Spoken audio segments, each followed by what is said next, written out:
9ஆம் தலைமுறை ஜோதிடர் கோபால ஐயக்கின் வணக்கங்கள். வணக்கம் மணிகண்டன். வணக்கம் ஐயா, எப்படி இருக்கீங்க? நல்லா இருக்கிறேன். நீங்க நல்லா நல்லா இருக்கிறீங்களா? நல்லா இருக்குங்க ஐயா.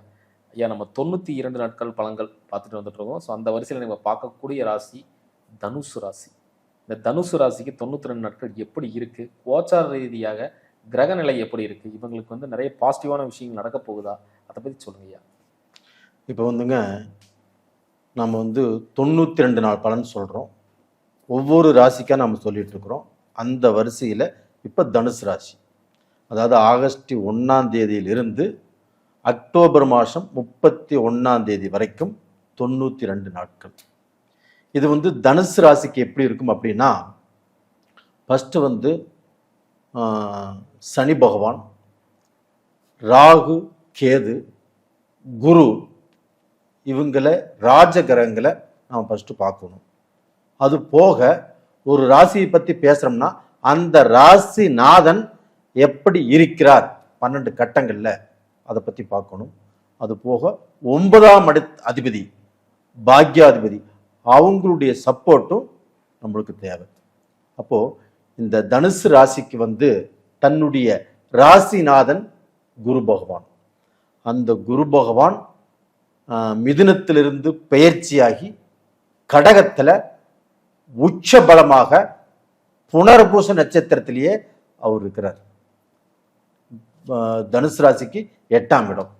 அப்ப 8ஆம் இடத்துல தன்னுடைய ராசிநாதன் உச்சம். இதுவே இந்த தனுசு ராசிக்காரங்களுக்கு மிகப்பெரிய ஒரு யோகத்தை கொடுக்கும். அது போக திடீர் அதிர்ஷ்டத்தையும் அவங்களுக்கு கொடுப்பதற்குண்டான வாய்ப்பு இருக்கிறது. இதை பற்றி நான் சொல்றேன். அது போக சனி பகவான் அப்படிங்கிறவங்க இவங்களுடைய ராசிக்கு 4ஆம் இடத்துல இருக்கிறாங்க. அந்த சனி பகவானையும் உச்சம் பெற்ற குரு 9ஆம் பார்வையாக அந்த சனி பகவானையும் பார்த்துடுறாங்க. அப்போ இவங்க 4ஆம் இடத்துல இருந்து அர்த்தாஷ்டம சனியாக இருந்த அந்த சனி பகவானை உச்சம் பெற்ற குரு பார்த்துடுறாங்க. இதுவும் ஒரு விதத்தில் யோகம். அது போக பார்த்தீங்கன்னா ராகு பகவான் இவங்களுடைய ராசிக்கு 3ஆம் இடத்தில் இருப்பது யோகம். ஒரு ராகுவோ கேதுவோ 3, 6, 11ஆம் இடத்தில் இருப்பது யோகம். அதுவும் குருவுடைய பார்வை பெறுவது அதை விட யோகம். ஆனால் இப்போ குருவுடைய பார்வை இல்லை. ஆனால் 3ஆம் இடத்துல கும்பத்தில் இந்த ராகு இருக்கிறாங்க.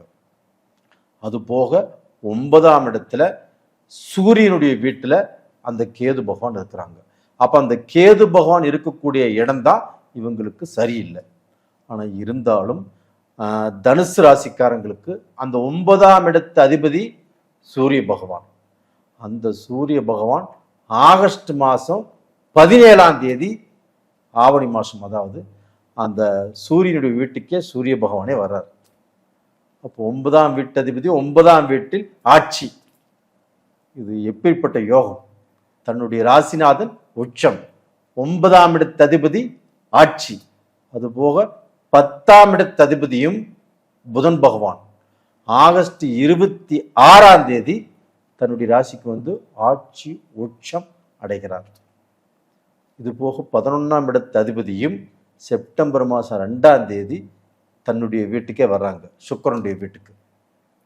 அப்போ பார்த்தீங்கன்னா 8ஆம் வீட்டில் இவங்களுடைய ராசிநாதன் உச்சம், 9ஆம் வீட்டில் சூரிய பகவான் ஆட்சி, 10ஆம் இடத்தில் புதன் பகவானும் ஆட்சி உச்சம், 11ஆம் இடத்துல சுக்கிர பகவானும் ஆட்சி. சிறப்புங்க. அப்போ தனுசுன்னு சொன்னா மதிப்பு மிக்க தனுசு ராசின்னு சொல்லலாம். ஏன்னா மரியாதை ரொம்ப எதிர்பார்க்கக்கூடிய நம்ம தனுசு ராசி நேயர்களுக்கு கடந்த காலத்தில் நிறைய அவமானங்கள் சந்திச்சிட்டாங்க.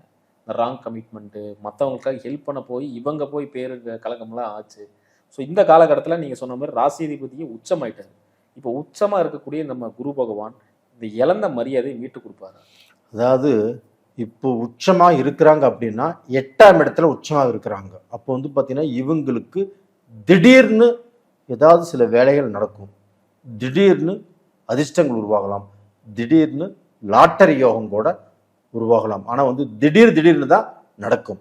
ஆனால் அதே சமயத்தில் அந்த 8ஆம் இடத்துல இருக்கக்கூடிய அந்த குரு பகவான் இவங்களுக்கு வரக்கூடிய கண்டங்களை வருவதற்கு விடமாட்டார். ஆயுளுக்கு பங்கம் வராது, ஆயுளுக்கு பங்கம் வராது. அதே சமயத்தில் ஏதாவது நோய் நொடி ஹாஸ்பிட்டல் இருக்கிறாங்க வச்சுக்கோங்களேன், அவங்களுக்கு சீக்கிரமாக குணமாகும். ஏன்னா 9ஆம் இடத்து அதிபதியும் சூரிய பகவானும் இப்போ ஆகஸ்ட் 17 அவருடைய வீட்டுக்கு வர்றாரு. அப்போ அதே சமயத்தில் வந்து பார்த்தீங்கன்னா இந்த தனுசு ராசிக்காரங்களுக்கு அவங்க செய்யக்கூடிய வேலையில, அவங்க செய்யக்கூடிய தொழில்ல, அவங்க ஒரு விஷயத்துல இன்வெஸ்ட் பண்றாங்க அப்படின்னா கொஞ்சம் ஜாக்கிரதையாகவும் இருக்கணும். ஏன்னா 8ஆம் இடத்துல குரு கொஞ்சம் அலைச்சலையும் கொடுப்பார். ஆனா அதே சமயத்துல 9ஆம் இடத்துல பாக்யாதிபதி பாக்யஸ்தானத்தில் ஆட்சி. அப்ப நவகிரகங்களின் அரசன் சூரியன். அந்த சூரிய பகவானும் ஆகஸ்ட் மாதம் 17ஆம் தேதி ஆட்சியாக வர்றாங்க. இதுவும் வந்து பார்த்தீங்கன்னா இந்த தனுசு ராசிக்காரங்களுக்கு யோகம். அப்போ வந்து 9ஆம் இடத்து அதிபதி 9ஆம் இடத்தில் ஆட்சியாக இருப்பது தனுசு ராசிக்காரங்களுக்கு எப்படி யோகம் அப்படின்னா, தனுசு ராசிக்காரங்களுக்கு ஆண்களாக இருந்தாலும் பெண்களாக இருந்தாலும் இவங்களுக்கு வந்து சுபகாரியங்கள் ஆவதில் கொஞ்சம் தடுங்கள். அதுபோக தான் குறித்த நேரத்தில் அந்த சுபகாரியங்கள் நடப்பதில்லை. சுபகாரியம் ஒரு டேட்டே ஃபிக்ஸ் பண்ணிக்கிறாங்க வச்சுக்கோங்களேன், அது வந்து மண்டபம் வரைக்கும் போய் கூட தடுங்கலாகுது. அப்போ தனுசு ராசிக்காரர்களுக்கு கௌரவம் தான் எல்லா விஷயத்தை விட ரொம்ப ரொம்ப முக்கியமான விஷயம். எத்தனை கோடி இழந்தாலும் அவங்க கௌரவத்தை தான் விரும்புவாங்க. அப்படிப்பட்டவர்களுக்கு இப்போ இந்த மன உளைச்சலும் மன வலியும் தேரக்கூடிய காலகட்டங்கள். சிறப்புங்க. அப்போ வந்து ஆணாக இருந்தாலும் பெண்ணாக இருந்தாலும் இந்த பீரியட்ல கண்டிப்பாக சுபகாரியங்கள் நடக்கும். அது போக அதே குரு பகவான் 7ஆம் பார்வையாக இவங்க ராசிக்கு 2ஆம் இடத்தை மகரத்தை பார்க்குறாங்க, குடும்பஸ்தானத்தை. அப்போ வந்து பார்த்தீங்கன்னா அந்த தனுசு ராசிக்காரங்களுக்கு சுபகாரியங்கள் நடக்கும். அதுபோக அவங்க குடும்பத்தில் இருக்கக்கூடிய மனஸ்தாபங்களோ மனக்குழப்பங்களோ, 2 பேர் ஒரே வீட்டில இருந்து பேசிக்காம கூட இருப்பாங்க, அந்த அளவுக்கு வந்து பார்த்தீங்கன்னா அவங்களுக்குள்ள பிரச்சனைகள் மனவேதனைகள் இருக்கும். அது எல்லாத்தையுமே சரி பண்ணக்கூடிய காலகட்டம் தான் இந்த காலகட்டம். சிறப்பு. இப்போ 2ஆம் இடத்தை உச்சகுரு பார்க்குறாரு, அதனால இவங்க பேச்சுக்கு ஒரு மரியாதை கிடைக்குமா? கண்டிப்பா வந்து இந்த உச்சகுரு 2ஆம் இடத்தை பார்க்கும்போது இவங்களுடைய வாக்குஸ்தானம் தான் 2ஆம் இடம். அப்போ இவங்க ஒரு இடத்துல ஒரு பேச்சு கொடுக்குறாங்க அப்படின்னா அந்த பேச்சு வேல்யூபிளா இருக்கும். இதற்கு முன்னாண்ட பேச்சு கொடுத்தாங்க, பேச்சு காப்பாற்ற முடியல. ஒரு பெரிய பொசிஷன்ல இருந்தாங்க, ஒரு ஆர்டர் பண்ணாங்க, அந்த ஆர்டருக்கு கண்டிப்பா காப்பாற்ற முடியல. ஒரு முடிவு எடுத்தாங்க, அந்த முடிவு தப்பா போச்சு. இந்த பீரியட்ல தனுசு ராசிக்காரங்களுக்கு அந்த 2ஆம் இடத்தை குரு பார்க்கறதுனாலையும் அந்த 9ஆம் இடத்து அதிபதி பாக்யாதிபதி பாக்யஸ்தானத்தில் ஆட்சியாக இருக்கிறதுனாலையும் இந்த 2 கிரகங்களும் ஒன்று சேர்ந்ததுனால கண்டிப்பாக இவங்களுக்கு வாக்குக்கு இவங்களுடைய பேச்சுக்கு மரியாதை கிடைக்கும். இவங்க ஒரு சொல்றாங்கன்னா அந்த சொல்ல காப்பாற்றுவாங்க. குறித்த நேரத்தில் இந்த விஷயம் இந்த நேரத்தில் நான் செஞ்சு கொடுக்குறேன்னா செஞ்சு கொடுப்பாங்க. கடன் வாங்கினாலும் அந்த கடனை இந்த பீரியட்ல கொடுக்குற அப்படின்னா ஒரு நாளுக்கு முன்னாடியே போய் கொடுக்கக்கூடிய அளவுக்கு இப்போ டைம் இருக்குது. இதற்கு முன்னாடி அது மாதிரி காப்பாற்ற முடியல. அப்போ இந்த 3 மாத காலங்களும் தனுசு ராசிக்காரங்களுக்கு ஒரு வளர்ச்சி அப்படிங்கிறது கண்டிப்பாக நல்லா இருக்குது. அது போக நிறைய பேர் வந்து தனுசு ராசிக்காரங்க பிஸ்னஸ் பண்ணுறவங்க தான் ஜாஸ்தியாக இருப்பாங்க. அதே சமயத்தில் அதில் படித்தவங்களும் ஒரு நல்ல வேலையில் இருக்கிறவங்களும் இருக்கிறாங்க. அவங்களுக்கு எல்லாமே இப்போ வந்து அந்த புதன் 10ஆம் இடத்து அதிபதி ஆட்சி உச்சமாகறாங்க ஆகஸ்ட் 26ஆம் தேதி. அப்போ அந்த 10ஆம் தேதி 26ஆம் தேதியில் இருந்தே கண்டிப்பாக தனுசு ராசிக்காரங்களுக்கு தொழில் ஒரு படி உயர்வாங்க. தொழிலில் இவங்க நினைச்சதை சாதிப்பாங்க. அதுபோக வேலை ஒரு இன்டர்வியூக்கு போகிறதா இருந்தாலும் இந்த பீரியட்ல இன்டர்வியூக்கு போகலாம் அந்த ஆகஸ்ட் 26ஆம் தேதிக்கு மேலே. அப்போ அந்த இன்டர்வியூ கண்டிப்பாக சக்ஸஸ் வரும்.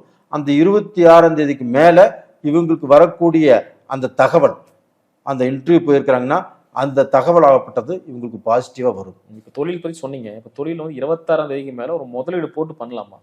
தாராளமாக. இப்போ இருக்கக்கூடிய பீரியட் ஆகப்பட்டது 8ஆம் இடத்துல குரு உச்சம். அந்த குருவை மட்டும் நம்ப வேண்டாம். ஏன்னா குரு 8ஆம் இடத்துல இருக்கிறதுனால திடீர் அதிர்ஷ்டங்களை தான் கொடுக்கும்.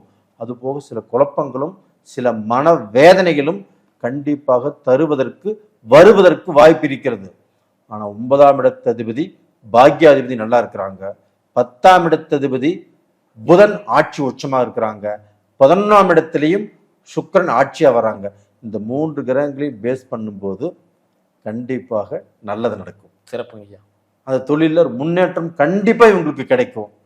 இவங்க எடுத்த முயற்சிகளை சக்ஸஸ் பண்ணுவாங்க. சிறப்பு. நம்ம தனுசு ராசி நேயர்கள் கிட்டத்தட்ட இந்த 92 நாட்கள்ல எந்த விஷயத்துல ரொம்ப கவனமா இருக்கணும், காலை விடாதீங்க அப்படின்னு சொல்லக்கூடிய நான் ஒரு விஷயம் சொல்லுங்க ஐயா. அதாவது வந்து பார்த்தீங்கன்னா இவங்க பார்த்தீங்கன்னா எல்லாத்தையுமே நம்பிடுறாங்க. இவங்களுடைய 90% தோல்விக்கு காரணம், சரிவுக்கு காரணம், நம்ப கூடாதவர்களை நம்பிடுறாங்க, நம்ப வேண்டியவர்களை நம்புறதில்லை. அப்போ பார்த்தீங்கன்னா இதனால இந்த தனுசு ராசிக்காரங்களுக்கு தனக்கு பார்த்தீங்கன்னா மன உளைச்சல், மன கஷ்டம், இது மாதிரி ஆகிப்போச்சு. இவங்களை நம்பணுமே, இது மாதிரி ஏமாந்துட்டுமே, அவர் மேலே அவ்வளோ நம்பிக்கை வச்சுனே அப்படின்னு பார்த்தீங்கன்னா அவங்க புலம்பக்கூடிய டைம் தான் இருந்துச்சோ ஒழியோ நல்ல டைங்கிறது இல்லை. இந்த 3 மாத காலத்தில் உங்களுக்கு சனி பகவானும் நல்லா இருக்கிறாங்க, குரு பகவானும் நல்லா இருக்கிறாங்க, சூரியனும் நல்லா இருக்கிறாங்க, புதனும் நல்லா இருக்கிறாங்க, சுக்கிர பகவானும் நல்லா இருக்கிறாங்க. அதுபோக அக்டோபர் 9ஆம் தேதி இவங்களுக்கு 5ஆம் இடத்து அதிபதி யாருங்க? செவ்வாய் பகவான். அந்த செவ்வாய் பகவானும் 12ஆம் இடத்துல ஆட்சி. இதுவும் நல்ல விஷயம். அப்போ பார்த்தீங்கன்னா மொத்தத்தில் இவங்களுக்கு இந்த கோல்சாரத்தில் இருக்கக்கூடிய கிரகங்கள் எல்லாமே கைகோர்த்து ஒரு நல்ல பலனை கொடுக்கக்கூடிய ஸ்தானத்தில் தான் இருக்குது. அப்போ இந்த பீரியட்ல கடனை கண்டிப்பாக கட்டுவாங்க. அப்போ அந்த கடனால பாதிப்பு, மன கஷ்டம், இவங்ககிட்ட கை நீட்டி காசு வாங்கிட்டுமே கட்ட முடியலையே சொன்ன நேரத்தில் அப்படிங்கிற மன வேதனை இவங்களுக்கு இருக்குது. எப்பவுமே அடுத்தவங்க கிட்ட காசு வாங்கிட்டு ஏமாத்தோன்னு நினைக்க மாட்டாங்க, கொடுக்கக்கூடாதுன்னு நினைக்க மாட்டாங்க.